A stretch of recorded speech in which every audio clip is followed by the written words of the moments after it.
আসসালামু আলাইকুম। আমার কোল পাখির ডিম পাড়ছে দুইটা, আপনাদের দেখাই। না না, এই যে দেখেন,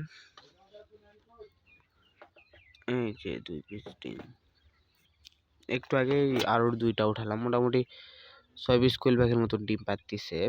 12টা ফিমেল আছে আর 4টা মেল আছে। এই মোটে 16 পিস কোয়েল পাখি আছে।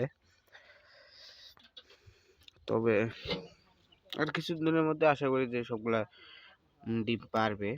এগুলার বয়স আছে 45 দিন প্লাস। ইনশাল্লাহ আশা করতেছি আর কয়েকদিনের মধ্যে ডিম পারবে। এই যে দেখেন কোয়েল পাখিগুলা দেখে মনে হচ্ছে বোধহয় আবার ডিম পারবে। সেই পাখিটা হয়তো ডিম পারতেছে, ওই জন্য ওটার উপর বসে আছে। দেখেন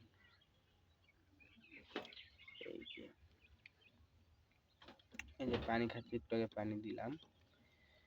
খাবার এখন কিন্তু মানে স্টার্টার খাবারটা খাওয়াচ্ছি। আর কটা দিন গেলে এদেরকে লেয়ার 1 ফিড খাওয়াবো, বাসায় তৈরি করবো, আপনাদেরকে দেখাবো যে কিভাবে আমি তৈরি করছি লেয়ার 1। তো সকলে ভালো থাকবেন, সুস্থ থাকবেন। আসসালামু আলাইকুম। আর কোয়েল পাখির 20 ডিম লাগলে আমাকে জানাবেন, আমি দিব ইনশাল্লাহ। কমেন্ট করবেন।